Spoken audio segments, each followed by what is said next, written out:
everybody, it's Charlie from Charlie Reads and Reviews, and I'm recording a video that I didn't plan to record today. I had a completely different video planned, but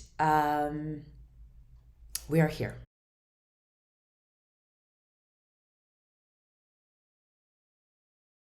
So to get me getting through this, I am finishing off with the last little bit of this Alice Verloren Tinta Barocca from South Africa in the Swartland. And it's literally done. It's a tiny little bit, probably for the best. I'm trying to cut back on drinking as an aim to be super fit, lose some weight before I turn 40. I turn 40 in November. So here we go. I'm in a plastic cup, a tiny little bit of wine, and that's all the wine I'm having today. Anywho, so this video is get to know your fantasy reader tag. I am not prepared for this. So I saw this video when Martina from Books and Crafts did this video, and I loved it. And I was like, oh, I totally want to do this, and I think I could do this. But I watched it a few days ago. I've been watching a whole bunch of other videos, and so we're gonna go and do this blind. So the wine is gonna help kind of loosen me up as we go through these questions. There are 10 questions, and it's all about getting to know me as a fantasy reader from a fantasy reading perspective a little bit better. All right, so the first question is, what is your fantasy origin story? Basically, what kind of books got you into fantasy? Now, I've watched a couple of, so I watched Patrick, let me go see what his name is again on here. Yeah, Patrick Leo. So Patrick Leo, who has a really great platform where he talks about fantasy books. It's his 2-year anniversary recently, and so he got a whole group of booktubers who love fantasy and sci-fi to talk about what book got them into sci-fi and fantasy and why they loved it. And I was like, oh, I really reflected on that for myself. And one thing I thought that was interesting is that nobody mentioned this, but I would say what got me into fantasy initially were fairy tales. They are pretty fantastical. But then, of course, I read a lot of Roald Dahl. I even have this here. I'm trying to actually read this now as an adult. I read not the entire Chronicles of Narnia, which I do own, but I haven't. Maybe I should read one of them this month. I think I'm going to do that. So I've actually only read The Lion, the Witch, and the Wardrobe because that's what one of my classmates got me into, and I didn't realize it was a series. Otherwise, I 100% would have finished the entire series. They're so tiny. So I'm actually keen to read these. I'm going to read these this month, actually. I'm added to my possibility pile. Anyway, so The Lion, the Witch, and the Wardrobe was probably one of my first portal fantasies that really got me hooked onto fantasy. But I also loved Gulliver's Travels so much.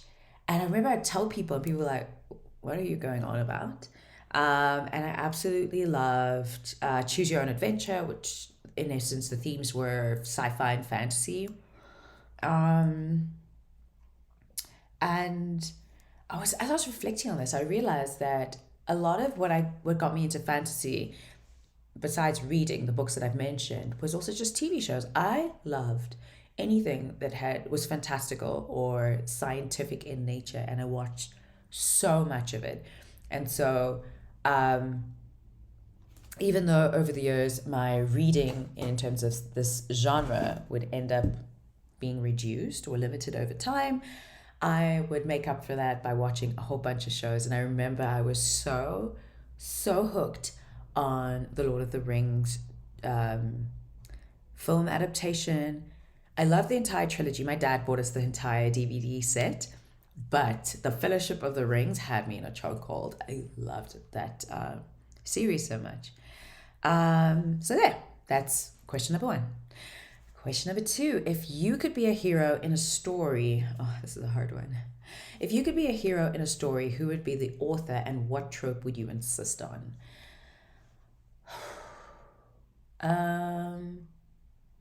I suppose I like the reluctant hero trope. So I probably would insist on that. Who would I have write me? I'm in so many minds about this, but probably RF Kwang, because I think that just in terms of my own nature, I am a person who likes to really challenge the status quo, and sometimes I really believe that chaos might be the way to go. And so I think Rebecca could do a fantastic job of narrating my hero journey, reluctant hero journey, pretty well. Okay, then the third question is, what is a fantasy book you've read this year that you want other people to read? Oh man. Okay, so many. I probably should have prepared for this, but I do have some close to me. Alrighty, so I'm just gonna pick these three because they're close to me, and I think that's more than enough. So, oh, actually, there's a fourth one I do want to punt. There's a fourth one I want to punt. There we go.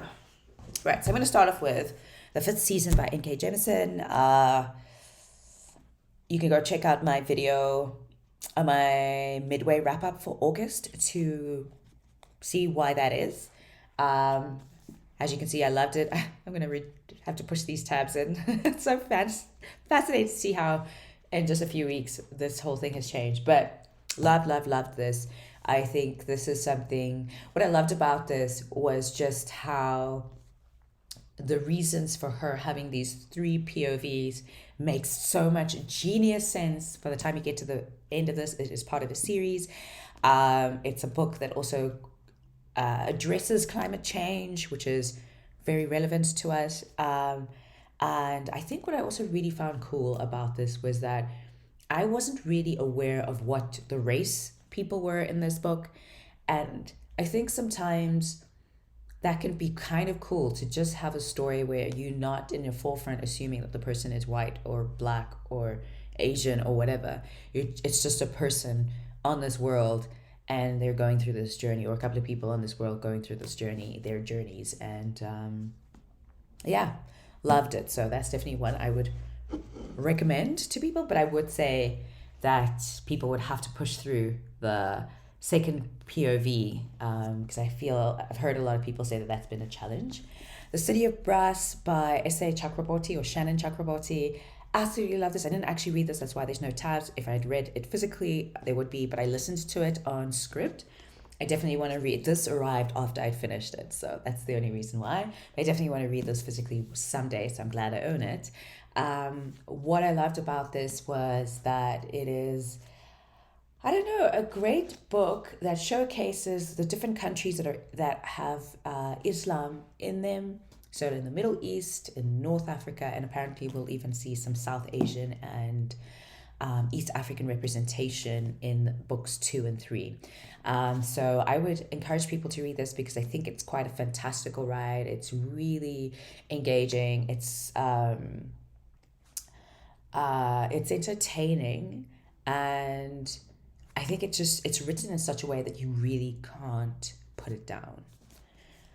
So I think for people who are new to fantasy, that could be a nice way to also get into it. Then Jade City. I'm getting a little bit better with these tabs going a little bit more in. So Jade City by Fondely. I read these 3 books in the same month, August, and I absolutely love this. I've already recommended this to somebody. So what I like about this is if you're someone who really enjoys sci-fi and enjoys politics, that this is something that you could potentially get behind, because even though there is like a fantastical element to it in terms of superhuman abilities, it just seems very plausible.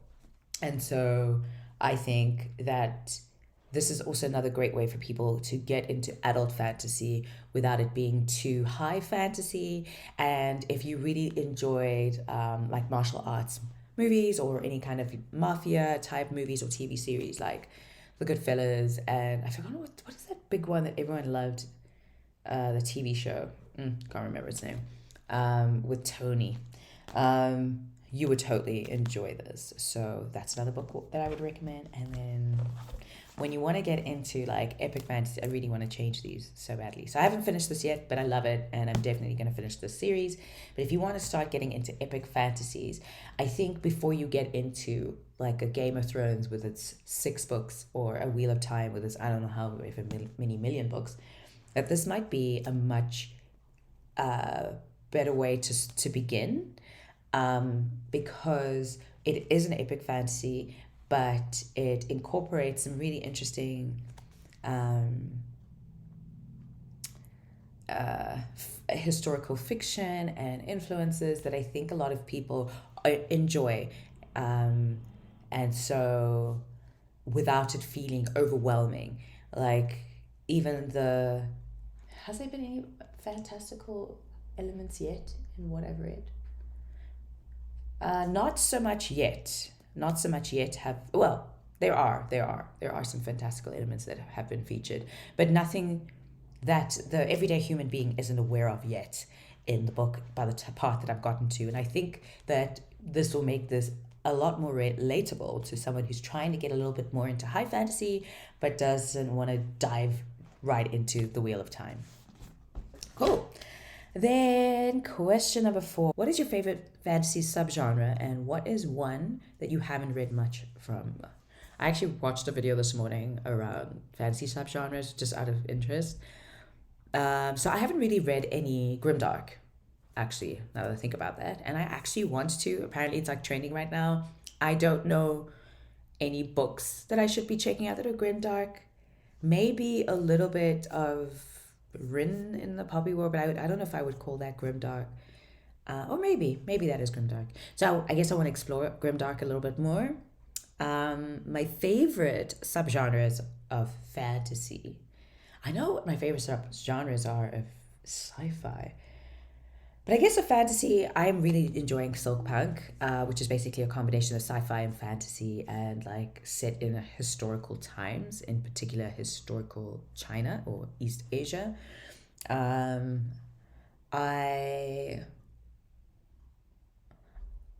suppose my favorite genre, which is kind of weird, is anything that's kind of a combo of sci-fi and fantasy.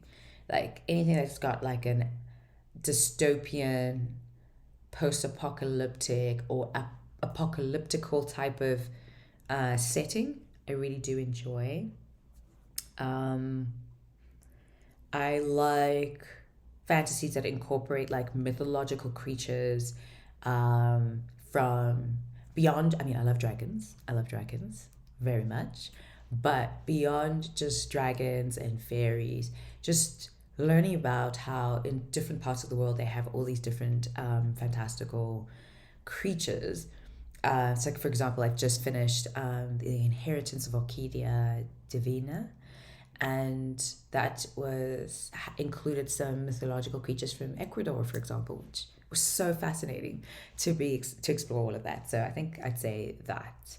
But of course, I love vampires and all of those things as well, and witches. Who is one of your auto-buy fantasy authors? N.K. Jemisin, Nnedi Okorafor, Ken Liu, R.F. Kuang. For now, those 4. Okay, George R.R. Martin, which is really weird because I've only read one of his books, but I own the whole Game of Thrones, and then I bought some of these other random books that I found. So I think he's an auto-buy because I'm just buying him now at this stage because I just assume he's going to be great because I love the Game of Thrones series, TV series. How do you typically find fantasy recommendations? BookTube. BookTube is the number one place that I find some of my best recommendations. The Poppy War, very fascinatingly, I just randomly found on Scribd. I don't know how it came into it. Like, Scribd kind of suggests. I think I was saving some books that I thought were interesting, and it said try this Poppy War, and I was like, I don't know what this is about, but cool. What was the front cover? It just had a really pretty cover, and I was like, I don't think I've ever at that stage had I. Oh, I had. I'd read like some YA fantasy. That was I really enjoyed A Farce of a Thousand Lanterns by Julie C. Dow. And so when I saw this, I was like, oh, this seems like a little bit more epical in its way that it's been set up. Let me check it out. Loved it. So BookTube, there are certain booktubers that I really trust what they have to say. So most recently it's Elliot Brooks, but prior to that, Tammy from Tammy Tries to Read, Jessie from Bow Ties and Books, and when Starla was active on BookTube, Starla from they changed their channel because it used to be Starla Reads, and then it was changed to something else. I can't recall what the latest name is.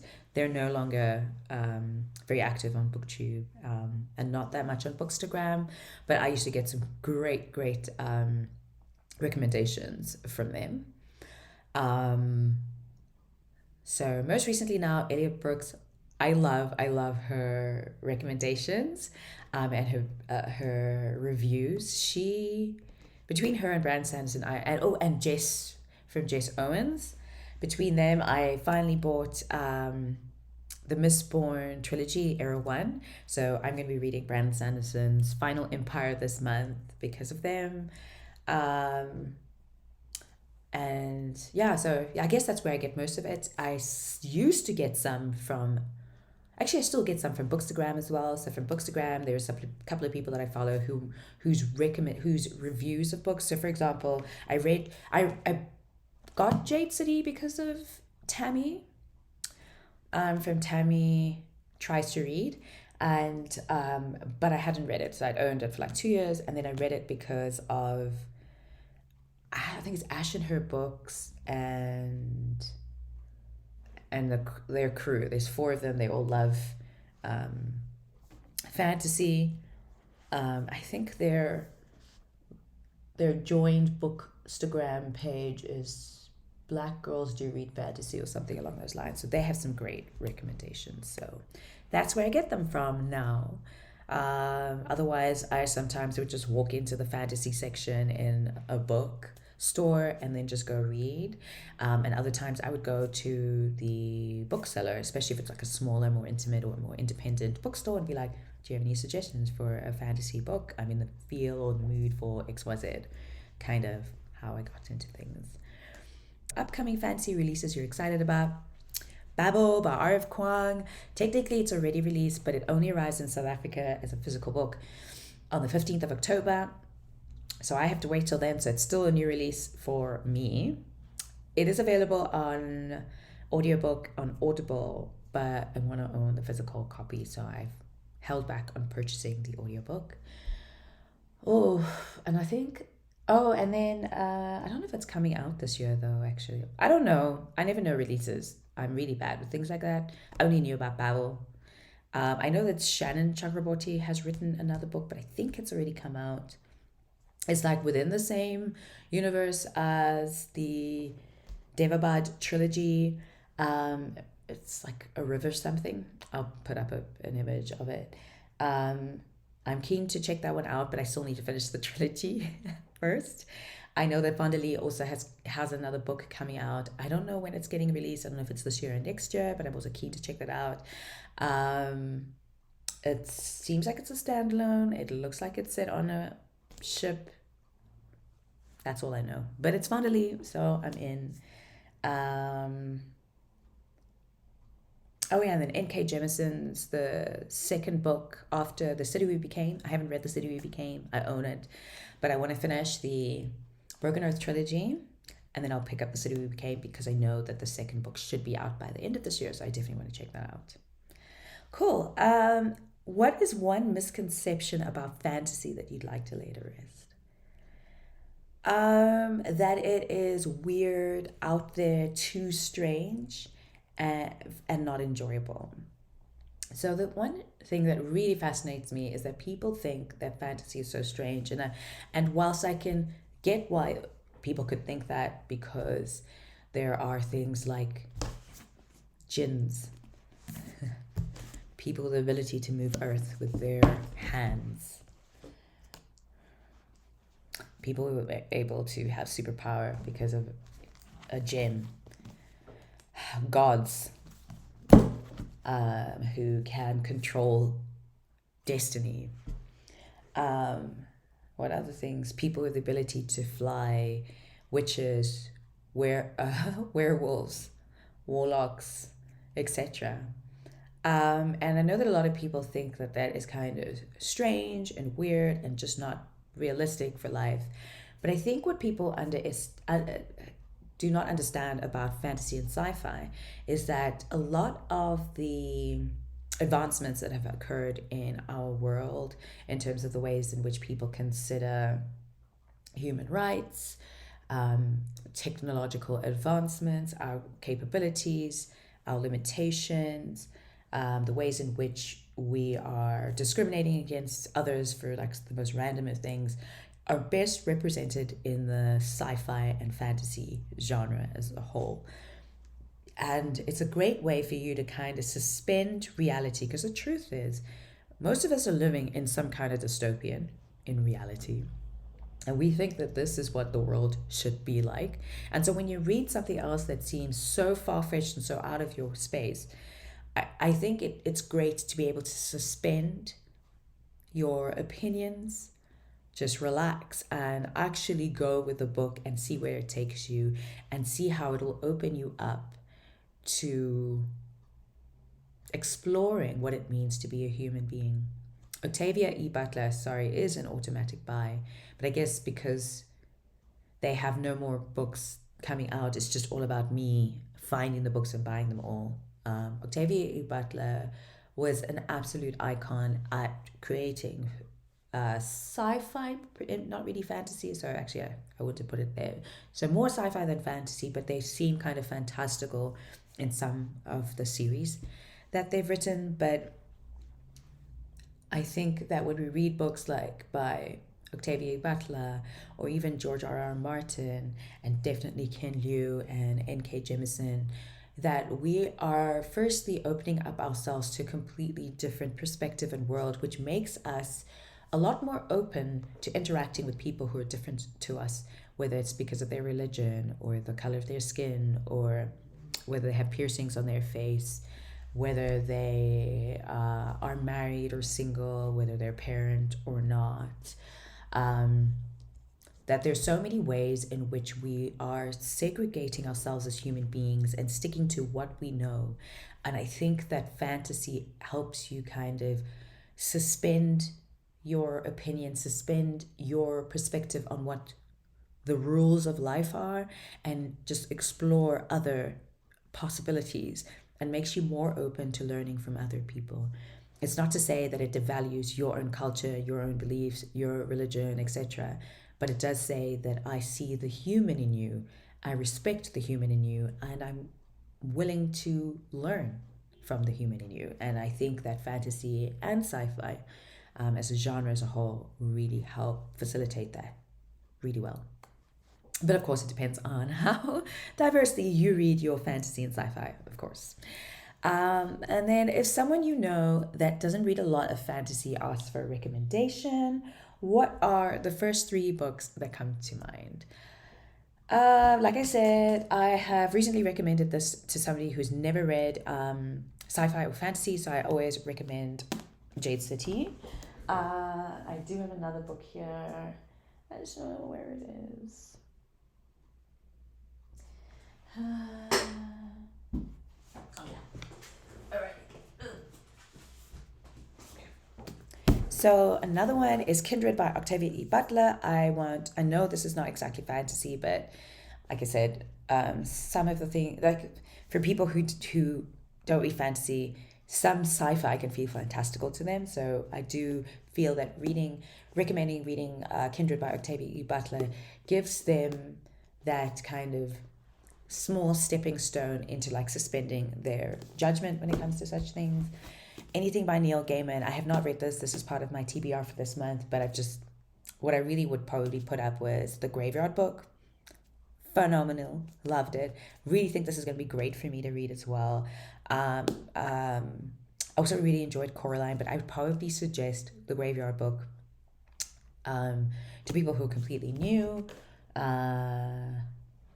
Kindred and Jade City. And again, I know that Kindred isn't fantasy, but it just feels like something that could help people step into it without feeling too attacked about about you're breaking all the rules of the world for them. Who is the most recent fantasy reading content creator that you want to shout out? I've shouted out a whole bunch already in this video, but definitely most recent. So Patrick Leo is really great, but he does across genres, and I think that's really great. But he can do like really high fantasy, so I would suggest that you ease into him. Elliot Brooks, I think, despite her really being reading some pretty high fantasy, she is so diverse and broad in what she reads that I think that watching her most recent videos or watching videos from the past are really great for you to find some great gems. She recommends books. Like one I really want to check out one day is Legends and Lattes, which apparently is like a feel-good, cozy type of fantasy. So again, if I'd ever read that, I would have suggested that, probably in place of Kindred by Octavia Butler. But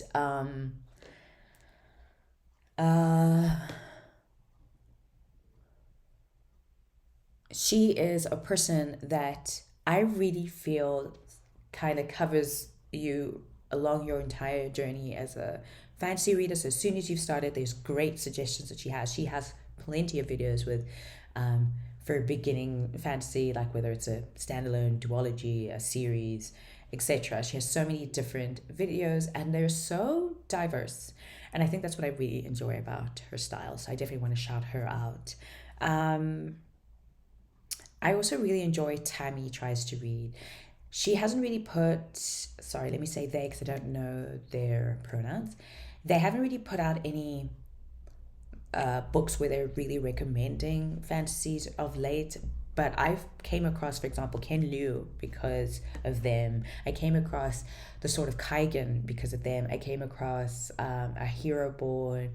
I really felt encouraged to continue on the Poppy War trilogy because of them, as well as the Broken Earth trilogy. And I have bought the first book in the Inheritance trilogy because of them. So I think that their earlier books, not books, videos, are really great for you to find some really great diverse books. And they are so honest with their reviews that you can take from it what you want without feeling pressured to read that book or not to read a certain book. So those are the three I'm recommending. So it's Patrick Leo, who's just celebrated his 2-year anniversary. It is Elliot Brooks and Tammy Tries to Read. I will link them all below. All right, and so that is it. That is the get to know the fantasy reader tag. If you got this far, find a dragon and put it in the comment box. Another thing I forgot to mention is one of my first loves from a fantastical world, and it was also my first tattoo. Was a dragon. I called this dragon Mushu because of Disney's Mulan Mushu, but my first dragon that I fell in love with was Falkor from The Never-Ending Story. I only recently found out that Never-Ending Story is actually a book. If I'd known this when I was a kid, I 100% would have read it then. But now that I know that it is, I'm definitely going to figure out where I'm going to purchase it because I think I want a physical version of it. That movie really, really, really impacted my life so much that I fell in love with dragons. Literally fell in love with dragons. And when I lived in Asia, I lived in South Korea for 3 years. I ended up so in South Korea, they aren't really into dragons as much as I would say the Chinese and the Japanese are. And so in terms of like the mythological creatures that you will find, statues in temples around the cities are more like griffins, chimeras, more of that, like they prefer the more lion-esque looking type mythological creatures. And when I went to Beijing for the first time, well, I've only been to Beijing once, but it was my first time in China.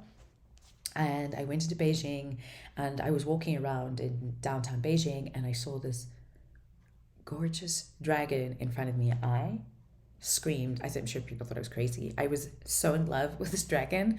Also, so anyway, so back to Falco. So Falco is a luck dragon, and so growing up, in terms of in a very westernized in terms of media and what's available on TV for me to watch, a lot of dragons were seen as really negative and really evil. And the first time I'd ever seen a really loving, kind, beautiful dragon was in The Never Ending Story. And a lot of people saw this dog, huge flying dog. I also thought it was a huge flying dog until I went and did research.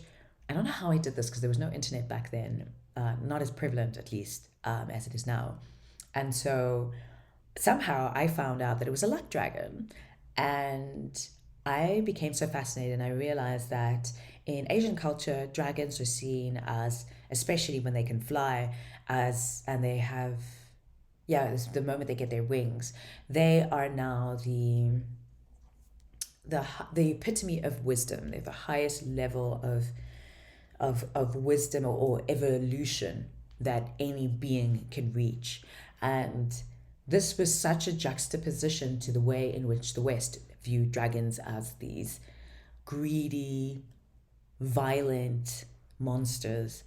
And so I would gravitate more towards Asian mythology and Asian representation of dragons. And so whenever people would ask me, what's your favorite? I would be like a dragon. And they were like, but dragons are so evil because people were so used to like the really evil.